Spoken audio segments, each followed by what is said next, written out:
Welcome back to the Tuesday show on UltraChenTV. So, Ultra Street Fighter 4 has been out for a little while. What's going on? No, some people are like, whoa, this title card isn't 240p. New That's tech. right. That's right. New tech. hardware. New hardware. Yeah, exactly. So, Ultra's been out for a little while in Japan. Yes. And at this point, players, at least some of them, are beginning to feel like they have some grasp on how the game plays and which characters are good and all that stuff.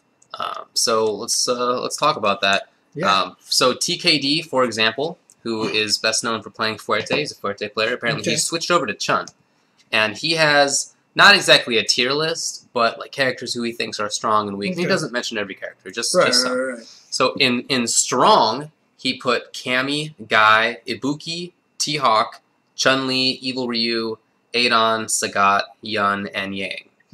In fairly strong, he put Ryu, Akuma, Rose, Viper, Makoto, Sakura. In average, he put, everybody else. Yeah. With the exception of, in weak, he put El Fuerte and Elena. And super weak, he put Hugo.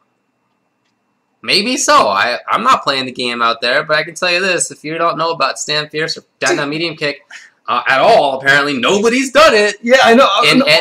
In hours of video that I've watched.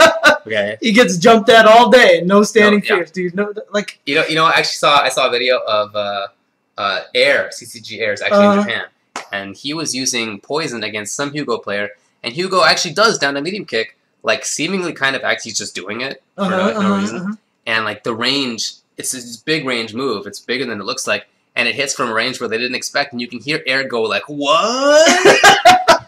Like nobody's seen these moves. It's so I don't know. No one using Stand Fierce is anti.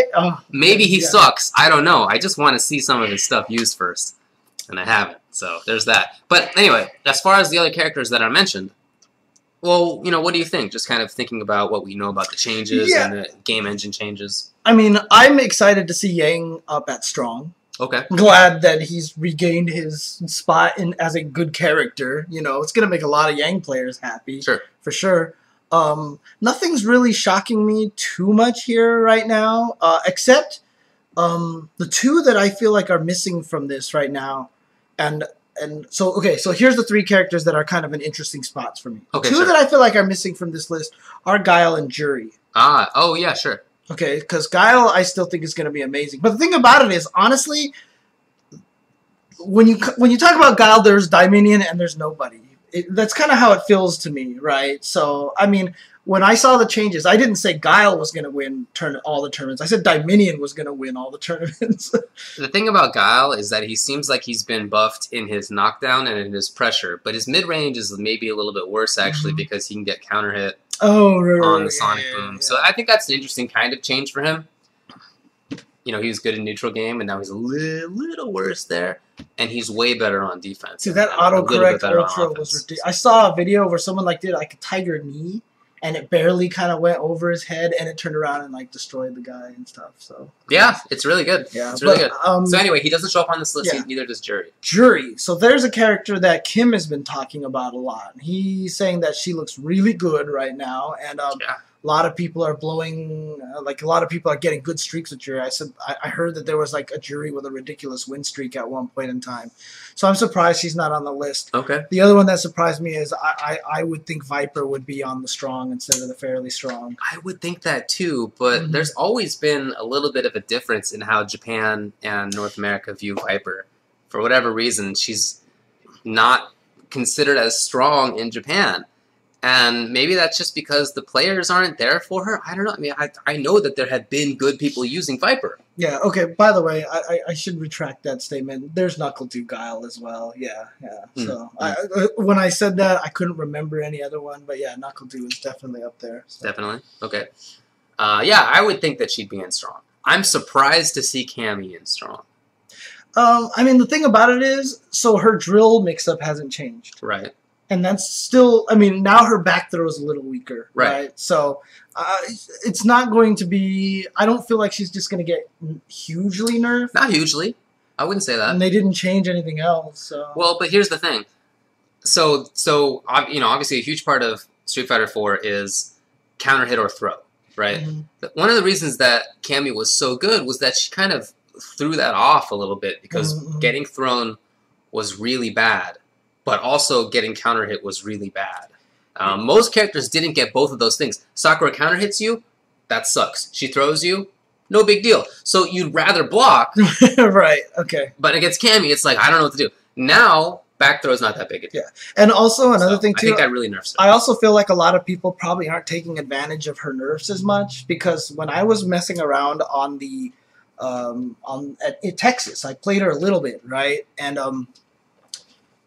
the nerf on her dive kicks, 5 frames less blocks than on EX, and the regular one has, I think, was 2 extra frames of recovery on landing or something like that, felt really pronounced to me. Yeah, it seemed like it. But for people who aren't used to fighting Cammy, it's just going to look the same to them, right? So I think once people start understanding it a little bit more, like, I'm not surprised that people are going to rate her strong right now.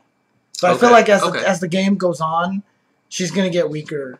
Okay. I don't think she's going to drop to irrelevance or anything like that. I wouldn't think so either. In fact, the main reason why I don't want to play her is just because I just think she's boring now, right? So, and this has nothing to do with Ultra. I just think she's boring in 2012 as well.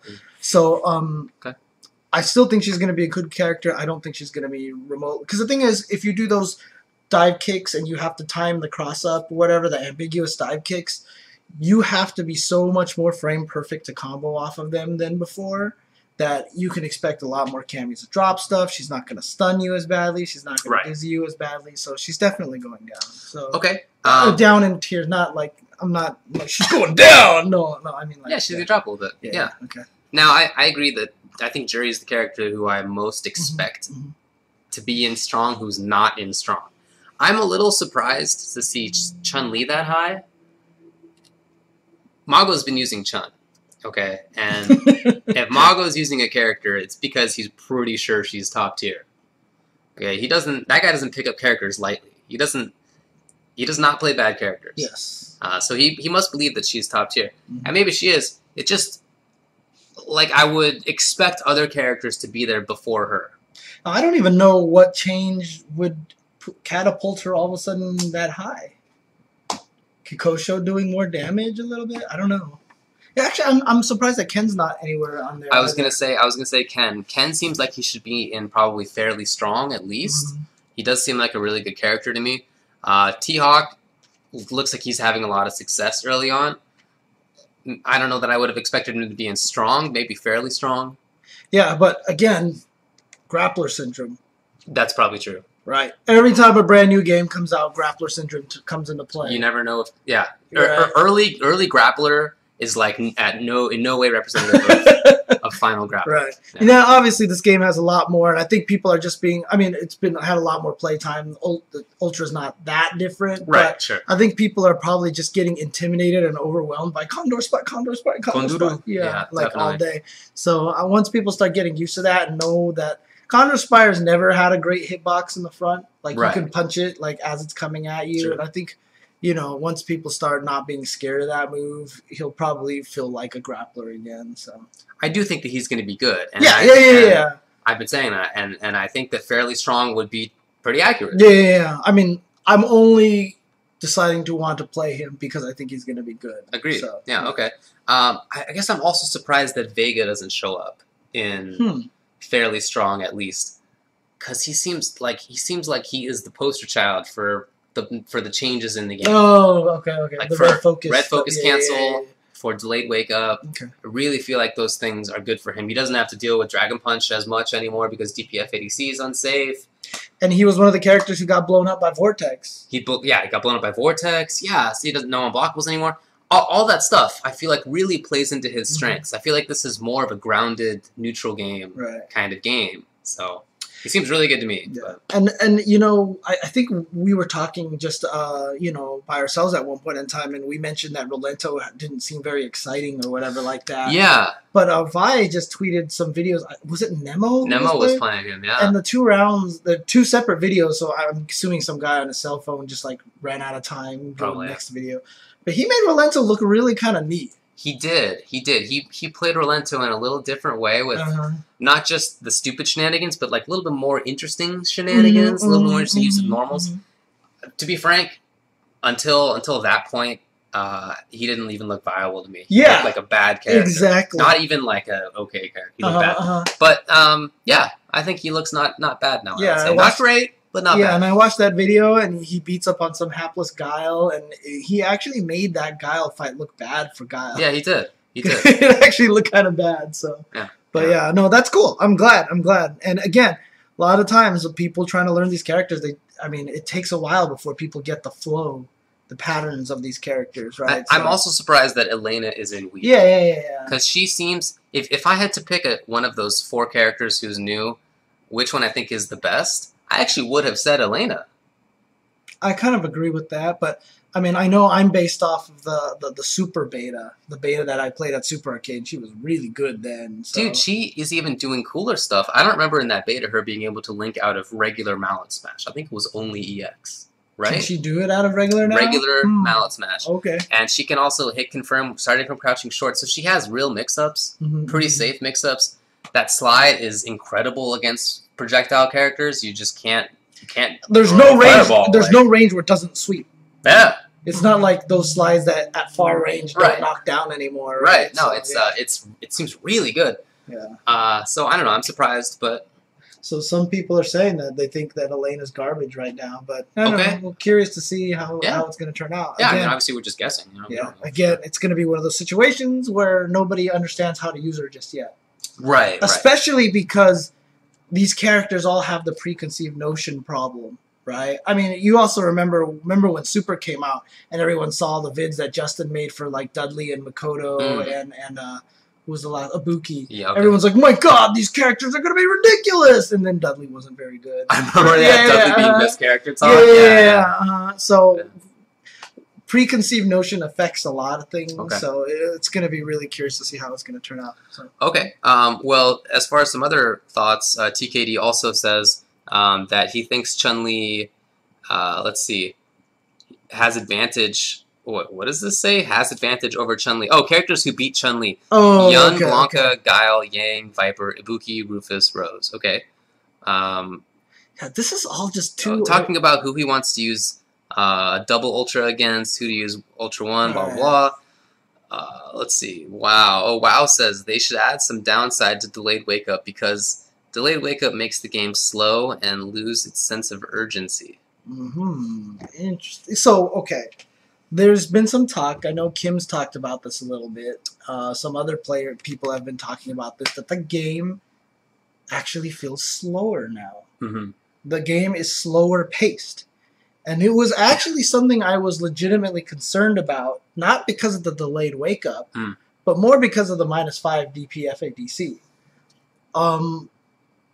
Like Kim actually did it.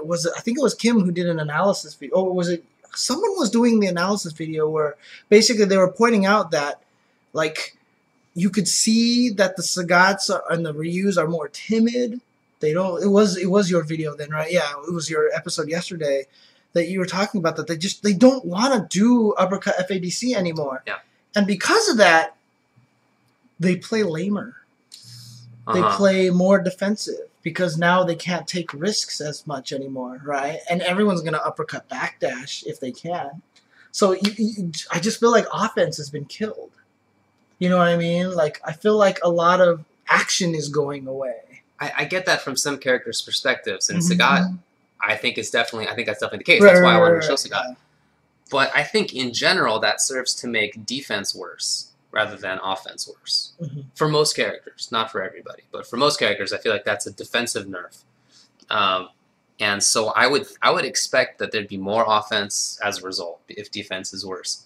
As far as delayed wake up goes, I can totally see how that slows the game down, right? I mean, that seems pretty obvious. Yeah.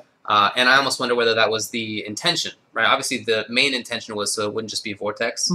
But if it's not just Vortex, then if Cammy can't Vortex, for example, then she has to have more damage from somewhere else, and that's going to be more like neutral game kind of stuff. So, I mean, I feel like that is not an unexpected thing. But even though Kim said that he thought the game seemed a little slower, he still said he prefers Ultra over AE 2012. Yeah.